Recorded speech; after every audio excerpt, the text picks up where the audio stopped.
Soybean के बारे में जो आखिरी प्रश्न उन्होंने कहा, प्रोटीन के बारे में और डायबिटीज के बारे में, दुनिया में अभी ऐसा कोई अध्ययन नहीं हो पाया है जिससे ये सिद्ध होता हो कि सोयाबीन से डायबिटीज ठीक हो सकता है। सोयाबीन से डायबिटीज ठीक होने की बात कुछ वैज्ञानिक कहते हैं, लेकिन अभी कुछ सिद्ध नहीं हुआ है और इसलिए दवा के स्वरूप में और मेडिसिन के रूप में अभी तक दुनिया में कहीं कोई उपलब्ध नहीं है।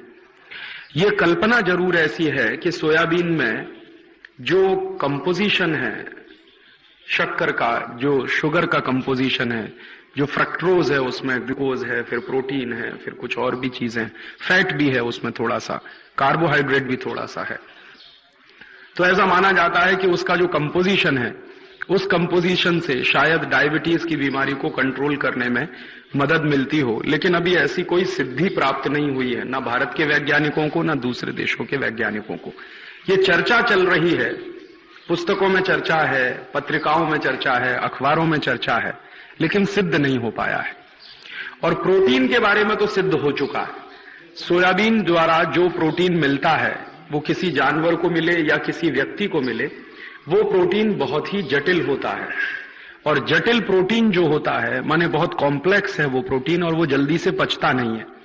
माने हम दाल खाते हैं, दाल में से प्रोटीन हमको मिलता है, वो प्रोटीन जितनी आसानी के साथ शरीर में काम में आ जाता है, उतनी आसानी से सोयाबीन का निकला हुआ प्रोटीन शरीर में काम नहीं आता।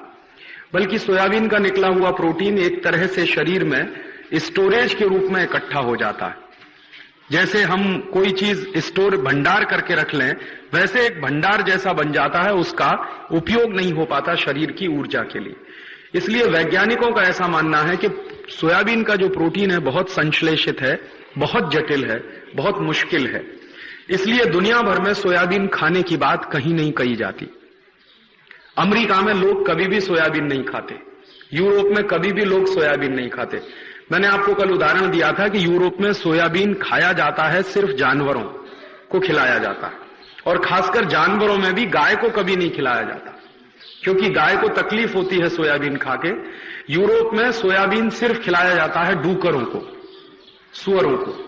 और वहां भी क्या होता है, मैंने आपको बताया कि चूंकि जटिल है इसलिए आसानी से पचता नहीं, तो डूकर सोयाबीन की खली खाता है तो स्टोरेज के रूप में इकट्ठा हो जाता है, और डूकर थोड़ा जाड़ा हो जाता, मोटा हो जाता।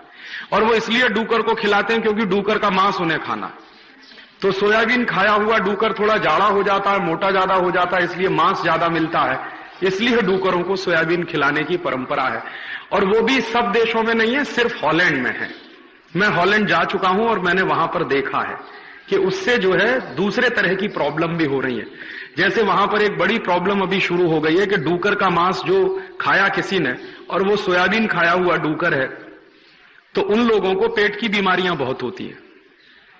जो सोयाबीन खाता है डूकर, डूकर का मांस जो लोग खाते हैं, तो लोगों को पेट की बीमारियां बहुत होती हैं जो डूकर का मांस खाते हैं सोयाबीन वाला।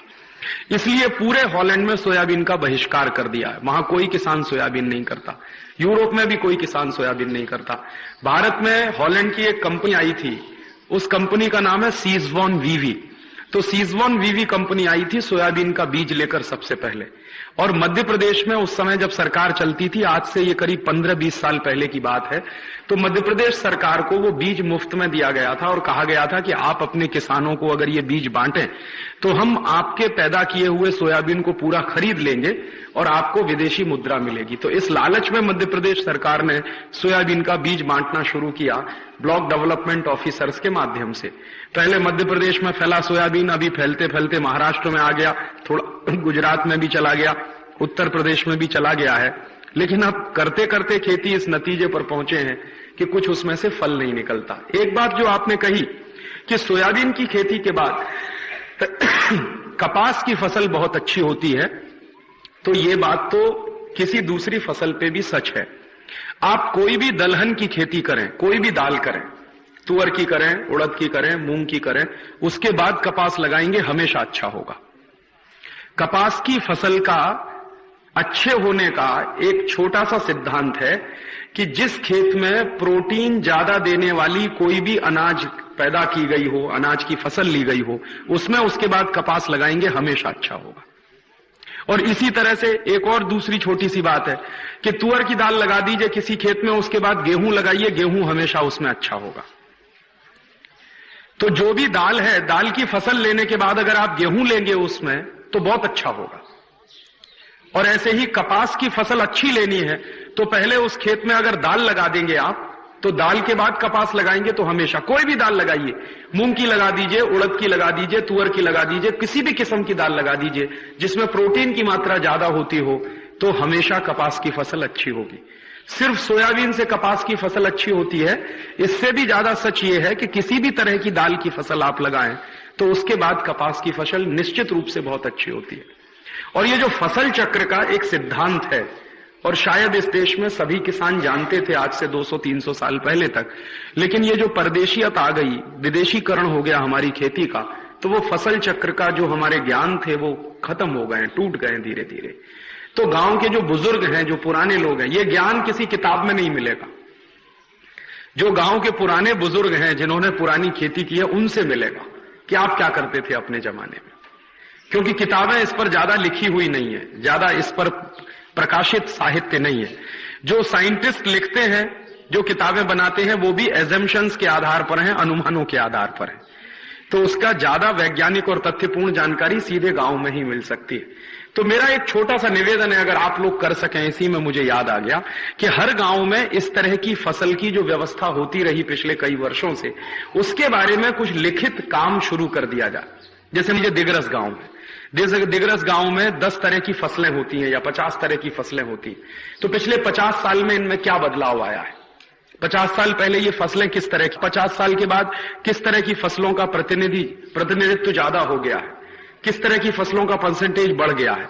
अगर ये छोटा छोटा एक सर्वेक्षण का काम हर गांव में शुरू कर दिया जाए, तो ये जो झगड़ा है कि सोयाबीन के बाद क्या करें, या गेहूं के बाद क्या करें, या कपास के बाद क्या करें, या ऊस के बाद क्या लगाएं खेत में, धान लेने के बाद क्या लगाएं, ये झगड़े उसमें से सुलझ जाएंगे और वो ज्ञान जो हमारे पास था वो वापस हमारे पास लौट आएगा। तो मुझे ऐसा लगता है कि हर गांव में जो नौजवान साथी हैं, जो थोड़े भी पढ़े लिखे हैं, वो इस तरह का काम शुरू कर सकते हैं। और इस तरह का काम शुरू करने में गांव के जो बुजुर्ग लोग हैं, जो वडील हैं, उनकी बड़ी भारी मदद हो सकती है, जिन्होंने पिछले कई सालों से खेती की है, जिनको इस बात का अंदाजा है। तो मुझे लगता है कि इस तरह का प्रयास शुरू होना चाहिए। और कई बार किताबों में, खासकर पत्रिकाओं में, बहुत बार ऐसी माहिती आती है जो विदेशों से इंपोर्टेड होती है। सोयाबीन के बारे में जितनी माहिती भारत की पुस्तकों में छपती है, सब विदेशी माहिती है, क्योंकि सोयाबीन हमारी फसल कभी नहीं थी। ये हिंदुस्तान में 20-25 साल पहले कोई जानता भी नहीं था कि सोयाबीन क्या होता है। ये पूरी तरह से इंपोर्टेड फसल है और इंपोर्टेड कृषि का ये जो है पद्धति है सोयाबीन पैदा करने की। तो ये जो विदेशों से आने वाली जानकारी है, उसको सीधी तरह से कभी स्वीकार ना करें, क्योंकि जरूरी नहीं है विदेशों में कोई एक जानकारी सच हो वो हमारे यहां भी सच हो, बिल्कुल जरूरी नहीं। हो सकता है वहां बहुत गलत हो और आपके यहां सच हो जाए, हो सकता है वहां सच हो आपके यहां गलत हो जाए, क्योंकि फसल चक्र जो होता है वो मौसम के हिसाब से बनता है। और फसल की किसी भी स्थान पर उत्पादन की जो शक्ति होती है वो वहां की स्थानीय मिट्टी और जलवायु के आधार पर बहुत निर्भर करती है। तो हॉलैंड के लिए कोई बात एक सच हो सकती है, वो भारत के लिए सच नहीं होगी। हॉलैंड का मौसम एक तरह का है, भारत का मौसम दूसरी तरह का। तो सोयाबीन हॉलैंड के लिए बहुत अच्छी फसल मानी जा सकती है, भारत के लिए जरूरी नहीं है कि बहुत अच्छी फसल होगी। इसलिए परदेशों से कोई जानकारी आ गई है और उसको हम सत्य मान के काम करना शुरू करेंगे तो कई बार धोखा उसमें ज्यादा होता है।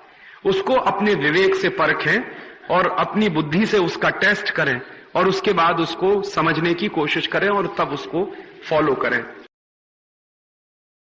ऐसे ऐसे एग्रीमेंट साइन हुए हैं लिबरलाइजेशन के नाम पर कि आप चौंक जाएंगे। अमेरिका की एक कंपनी है जिसका नाम है पेप्सी कोला। पेप्सी कोला के साथ भारत सरकार ने एक एग्रीमेंट साइन किया है कि हर साल Pepsi Cola 10,000 metric ton chemical waste America से लाकर हिंदुस्तान में डंप करेगा। ये है लिबरलाइजेशन। और ये 2 साल से डंप होना शुरू हो गया है। सबसे पहली डंपिंग किया था पेप्सी कोला ने मद्रास के पास एक गांव है, और अब इस साल से पेप्सी कोला डंप कर रहा है उस केमिकल वेस्ट को। केरल में एक जगह है, उसका नाम है वाइपीन। वाइपीन बहुत सुंदर द्वीप है। एक बार मैं गया हूं, इतना खूबसूरत है कि जाने के बाद लौटने का मन नहीं करता। अब उस वाइपिन द्वीप पर अमेरिका के लाया हुआ 10,000 मीट्रिक टन कचरा, वेस्ट डंप किया जा रहा है, और ये काम पेप्सी कोला कर रहा है। और ये क्यों हुआ है? क्योंकि लिबरलाइजेशन हो रहा है इस देश में, ग्लोबलाइजेशन। और ऐसे एक नहीं, हंड्रेड्स ऑफ एग्रीमेंट साइन हुए हैं कनेडियन कंपनियों के साथ, ऑस्ट्रेलियन कंपनियों के साथ, अमेरिकन कंपनियों के साथ, न्यूजीलैंड की कंपनियों के साथ, कि वो दुनिया भर के तमाम देशों का, कनाडा की एक कंपनी से तो ये एग्रीमेंट साइन हुआ है जिसको लेके हमने एक पिटीशन फाइल किया। एग्रीमेंट ये है कि कनाडा की कंपनी अपना एटॉमिक वेस्ट लेकर आएगी और हिंदुस्तान में डंप करेगी। ये कंपनी पहले बांग्लादेश के साथ एग्रीमेंट करना चाहती थी। बांग्लादेश की सरकार भी इतनी होशियार है कि जब उनको पता चला कि ये लाने वाले क्या हैं, तो एटॉमिक वेस्ट आएगा, तो उन्होंने कहा नहीं नहीं, हम इसको परमिशन नहीं देने वाले। जो एग्रीमेंट बांग्लादेश की सरकार ने नहीं किया, वो एग्रीमेंट हमारी सरकार ने किया कनाडियन कंपनी के साथ। और ऐसे 100 से ज्यादा एग्रीमेंट साइन हुए हैं जिसमें हर साल इस देश में हजारों मीट्रिक टन कचरा आएगा उनके देश का, और इस देश में डंप किया जाएगा। और एक बड़ा ऐतिहासिक दस्तावेज ऐसा ही है मेरे पास। हॉलैंड की एक कंपनी है सीजवॉन वीवी, उसके साथ मनमोहन सिंह ने एक एग्रीमेंट साइन किया। क्या एग्रीमेंट था? कि हॉलैंड के सुअरों का गोबर 1 करोड़ टन हर साल हिंदुस्तान में लाके डंप किया जाए। ये एग्रीमेंट किया मनमोहन सिंह, और उसके दस्तावेज मेरे पास। क्यों किया है? तर्क क्या था मनमोहन सिंह का? तर्क यह था कि हॉलैंड के सुअरों का जो गोबर है वो क्वालिटी में बहुत अच्छा है। क्यों अच्छा है क्वालिटी में? तो वो तर्क दे रहे थे। जब हमने कहा कि ये आपने क्यों किया, तो एक दिन दिल्ली की एक मीटिंग में उन्होंने इस सवाल पर जवाब देते हुए कहा कि हमने इसलिए ये एग्रीमेंट साइन किया कि हॉलैंड के जो सुअरों का गोबर है वो बहुत अच्छा, क्वालिटी में बहुत अच्छा। और दूसरा क्यों अच्छा है? क्योंकि वहां के सुअर सोयाबीन खाते हैं। तो मैंने सवाल पूछा उनसे उस मीटिंग में कि ये सोयाबीन जाता कहां से? कि हमारे देश से जाता है। कहां से जाता है? मध्य प्रदेश से जाता है। आपको मालूम है इस देश में मध्य प्रदेश को पूरा सोयाबीन का बेल्ट बना दिया इसी ग्लोबलाइजेशन के चक्कर। तो क्या हो रहा है? सोयाबीन के लिए हजारों हजारों हेक्टेयर खेती बर्बाद कर दी गई है। सारे दुनिया के एग्रीकल्चरल साइंटिस्ट कहते हैं कि 10 साल सोयाबीन की खेती के बाद 11वें साल आप उस खेत में कुछ नहीं कर सकते, वो बंजर हो जाता है। इसलिए यूरोप के देश सोयाबीन पैदा नहीं करते। तो यूरोप के देश सोयाबीन पैदा नहीं करते, लेकिन हॉलैंड एक ऐसा देश है जो सुअरों को पालता है। मैंने हॉलैंड में देखा बड़े बड़े रेंच होते हैं पिग्स के। हमारे यहां रेंच होते हैं गाय के, उनके यहां रेंच होते हैं पिग्स के। क्यों बनाते हैं रेंच? क्योंकि सुअर का मांस खाना, और सुअर के मांस को स्वादिष्ट बनाने के लिए उसको सोयाबीन खिलाना। लेकिन हॉलैंड की सरकार वो सोयाबीन अपने खेतों में पैदा नहीं होने देती। उसके लिए भारत सरकार से उन्होंने समझौता करके हमारे यहां सोयाबीन पैदा करवाना शुरू किया। तो यहां से सोयाबीन की खली जाती है, उनके सुअर खाते हैं, और उसके बाद जो टट्टी करते हैं वो हमारे देश में आएगी। ये एग्रीमेंट किया। और ये एग्रीमेंट एक ऐसे व्यक्ति का है जिसको हिंदुस्तान में बेस्ट फाइनेंस मिनिस्टर का अवार्ड मिला। पता नहीं उनके दिमाग में भी वही गोबर भरा हुआ है। और जब हम कोर्ट में गए ये सब बातें लेकर, और मनमोहन सिंह को लगा कि अब फंसने वाले हैं, और जवाब नहीं देते बन रहा था उनको, कोर्ट ने नोटिस इशू कर दिए थे, इसको हमने पब्लिक इंटरेस्ट पिटीशन बनाया था। तो मनमोहन सिंह ने फिर बाद में प्रेशर में आके वो एग्रीमेंट कैंसिल किया। ऐसे एग्रीमेंट साइन होते हैं लिबरलाइजेशन और ग्लोबलाइजेशन। कोई एक मॉनिटरिंग कमेटी नहीं है इस देश में जो ये छांटती हो कि क्या एग्रीमेंट साइन हुआ है और उसके क्या परिणाम होने जा रहे हैं।